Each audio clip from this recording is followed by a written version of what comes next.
Bienvenida a tu profesora en casa. El tema que vamos a tratar es la aplicación de ley de seno y ley de coseno.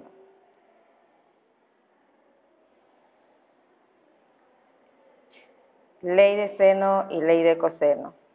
Tenemos un triángulo oblicuo-ángulo en el cual se aplican estas dos leyes. Tenemos vértice A, vértice B, vértice C, lado A, lado B, lado C. Esos son los parámetros que vamos a utilizar. En la ley de seno es aquella que nos dice que su lado va en congruencia con el seno de su ángulo. Es por eso que tenemos A seno de A igual B seno de B y C seno de C. En cambio, en la ley del coseno vamos a trabajar con los lados. Nos dice que en este caso el lado A es igual a la suma al cuadrado de sus otros dos lados menos el doble producto de dichos lados por el coseno del ángulo con respecto al lado que estamos trabajando. Lo mismo sucede con el lado B y lo mismo con el lado C.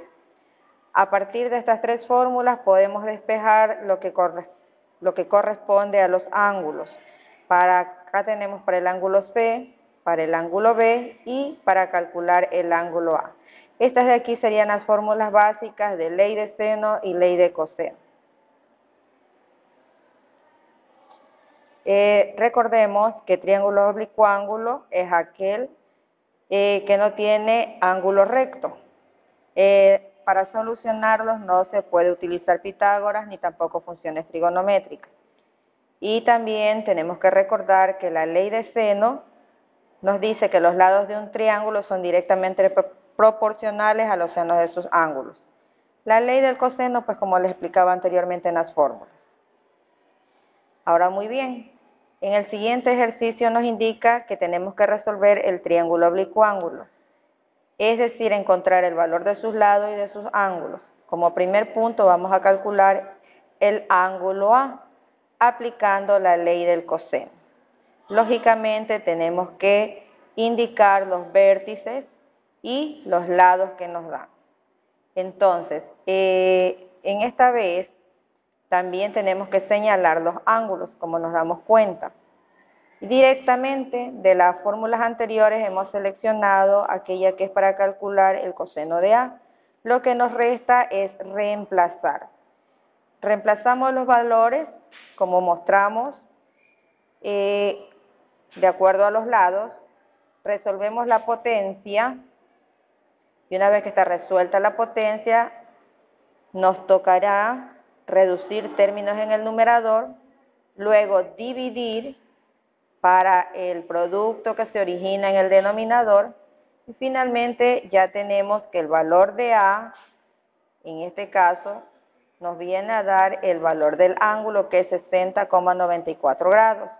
Todo este proceso que aplicamos simplemente es directo, es potencia, producto y divisiones. El pequeño detalle es recordar la fórmula que es de gran importancia.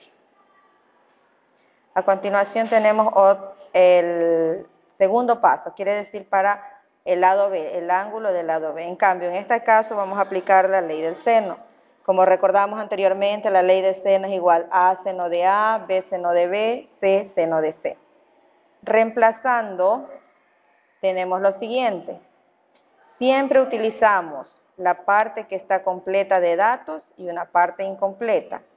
Entonces, en el despejando el seno de B, tenemos simplemente que de ahí nos quedan cálculos nada más. Recordemos que en este caso nos toca que lo que está dividiendo sube a multiplicar, lo que divide acá también sube a multiplicar, y entonces automáticamente el valor que multiplicaba de A bajó a dividir y se pasó en el numerador un producto. Luego una división para 9 y asunto concluido. Finalmente tenemos que el ángulo B tiene una equivalencia de 42,84 grados.